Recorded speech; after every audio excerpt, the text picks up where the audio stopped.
Bonjour, bonsoir, bienvenue sur cette page ou sur cette chaîne ici sur Femme Lève-toi et brille. Nous parlons de la spiritualité, de la féminité, de la prospérité spirituelle et financière. Nous prodiguons des conseils et nous donnons des témoignages et nous parlons de la santé en général. Si ces thèmes vous intéressent, vous êtes au bon endroit. Sans plus tarder, j'aimerais vous partager un témoignage puissant que j'ai écouté dans cette semaine qui m'a vraiment béni, qui m'a fortifié, et j'aimerais vous partager 3 points de ce témoignage que j'ai écouté et aussi afin que cela puisse servir vraiment d'exhortation, d'encouragement et de force, qu'on se relève chacun de nous à nous battre, à combattre pour ce qu'on veut, pour conquérir nos territoires et surtout se dire que voilà, nous pouvons tout par celui qui nous fortifie. Et ce serait disons, la parole clé de cette vidéo. L'apôtre Paul faisait comprendre ceci, qu'il peut tout par celui qui le fortifie. Alors, voici ce témoignage. Écoutez ce témoignage. La dame disait qu'elle était malade de cancer et elle a dû traiter cela par des chimios et en cours de sa maladie, elle avait eu des difficultés avec son mari, donc son mari l'a abandonnée. Elle était réduite, voilà, elle avait perdu son poste de travail. Et voilà, elle était une grande dame, elle s'est réduite à rien jusqu'à la pauvreté. Voilà, elle était même dans ses capacités, c'est-à-dire réduite quasiment à zéro, quoi. Voilà. Et sa mère a dû la secourir, ses enfants lui donner la force. Et lorsque elle a été guérie, voilà, qu'elle a fini son traitement, que voilà, était déclarée totalement guérie. Et elle racontait comme ça que même l'un de ses fils avait arrêté même d'étudier. Bon, il était allé vivre avec son père. Et elle aussi, elle avait quasiment tout abandonné. Mais elle ne voulait pas que son enfant reste comme ça. Parce qu'elle se souvenait que à l'âge de 8 ans, encore, elle ne savait pas lire. Malgré que ses frères ou ses petites sœurs qui étaient à bas âge d'elle savaient lire, mais elle ne savait pas lire encore. Donc, elle ne voulait pas que ce schéma se répétait pour son fils. Donc, elle allait reprendre son fils après sa guérison. Elle a tout fait pour qu'il étudie jusqu'à ce qu'il termine ses études. Et donc, cela lui a donné vraiment un boost, ça l'a fortifié. Donc, elle s'est remise en cause, elle s'est remise en jeu. Voilà, elle allait à l'école à 45 ans. Elle allait à l'école à 45 ans et ensuite de ça, elle est entrepreneuse, elle est conférencière, elle est auteure de 2 livres, elle conduit les femmes en image, en estime de soi, elle accompagne dans la découverte de sa destinée, de son appel. Au fait, elle a tellement de casquettes, ok? Donc, elle disait comme ça que ce qui l'a marqué, ce qui lui donnait la force.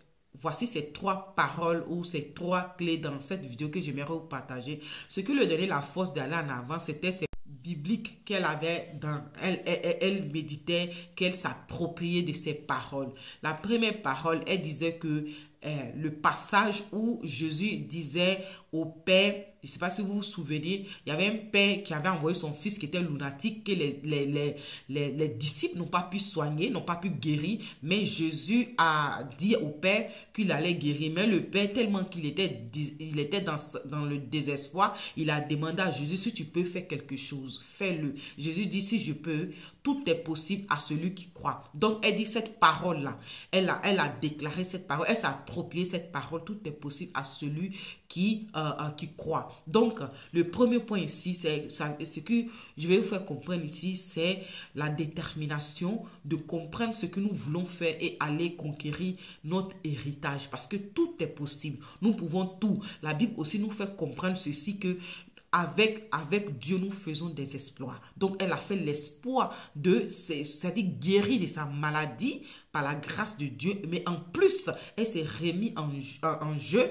Elle allait faire des études. Elle, jusqu'à actuellement, elle a fini. Elle a plusieurs casquettes. Et aussi, la deuxième parole encore cette parole, c'était que, c'était, au fait, elle parlait la loi de la visualisation. Voilà. Ça dit, elle s'est dit, ce passage aussi qui dit, telle est ses pensées. Oui, ok, ça continue des vidéos parce que mon téléphone avait fait un truc bizarre façon là. Donc, elle s'est dit aussi, donc je disais, la loi de la visualisation. C'est ce qu'elle s'est mis en tête. Maintenant, il y a ce passage qui disait, telle est ses pensées, tel il est. C'est-à-dire, tu es le reflet de tes pensées, tu es la somme de tes pensées. Mais ce que moi, j'aimerais aussi ajouter, je vous ajoute que lorsque Abraham n'avait pas encore eu son enfant et qui se plaignait, Dieu l'a emmené dehors pour pouvoir observer les étoiles, pour pouvoir observer le sable de la mer. Et Dieu lui a dit, compte, si tu arrives à compter le sable de la mer, les étoiles dans le ciel, ça, c'est comme ça ta progéniture sera. Donc, Dieu lui a donné une vision, c'est-à-dire la visualisation. Dieu lui montrait comment sa progéniture allait être une multitude. Donc, Abraham, moi, ça c'est ma révélation à moi. Abraham a entretenu cette loi de visualisation. Il se voyait père d'une multitude. Et effectivement, on l'appelle le père d'une multitude. On dit Abraham espérait contre toute espérance. Donc, il avait cette loi de visualisation jusqu'à ce que Abraham s'est marié, jusqu'à ce que, voilà, il a eu son fils et son fils s'est marié. Lui-même, il s'est remarié encore. Donc, ici, le deuxième point que sur lequel je vais tirer votre attention, c'est la loi de la visualisation. Ok? Donc, le troisième point, elle parlait aussi de l'environnement. C'est-à-dire les gens qui nous entourent, les gens qui nous côtoient. Et lorsqu'elle est sortie de sa maladie, elle a commencé à faire un tri dans ses amitiés et elle n'était plus celle, voilà, qui était là, disons, qui était réduite à rien que zéro dans son travail. Elle avait perdu son mari, elle était rentrée dans une pauvreté absurde, non? Donc, elle avait perdu certaines choses. Mais tout ça, ça avait enlevé en elle cette estime de soi. Elle était tellement abattue, mais elle s'est dit que la Bible lui fait comprendre qu'elle a reçu un esprit de force et de puissance. Oui, et la Bible nous fait comprendre cela, que nous n'avons pas reçu un esprit de timidité ni de servitude. Donc, elle s'est dit qu'elle est assise à la table des rois. Donc, elle a nourri cet esprit de grandeur en tant qu'enfant de Dieu. Et la Bible nous fait comprendre que nous sommes la tête et non la queue. Nous sommes en haut et non en bas. Donc, nous devons avoir cette mentalité de fils de roi, des enfants du grand roi et nourrir cette grandeur en nous et comprendre que nous avons les capacités en nous. Nous avons plusieurs capacités. Elle disait que nous avons plusieurs capacités en nous. Il suffit seulement de découvrir ce que Dieu a mis en toi et puis tu deviens une personne extraordinaire parce que cette femme a donné ce témoignage qui était vraiment extraordinaire. Je dis, j'étais bénie et ce message m'a béni toute la semaine. Et donc, j'ai pensé à vous partager cela. Donc, pour faire le rapide récap de tout ce que je viens de vous dire, en grosso modo, 3 points. Le premier point, vous devez être déterminé. Vous devez dire non, que Dieu est avec moi dans tout ce que je vais entreprendre. S'il s'agit de ta famille, de ton travail, de ton couple, de tes enfants, tout ce que tu veux faire, Dieu est avec toi. Tout est possible et tu peux tout. Avec Dieu, tu feras et tu vas faire des exploits. Le premier point. Deuxième point, la loi de la visualisation. La loi de la visualisation engendre la loi de l'attraction.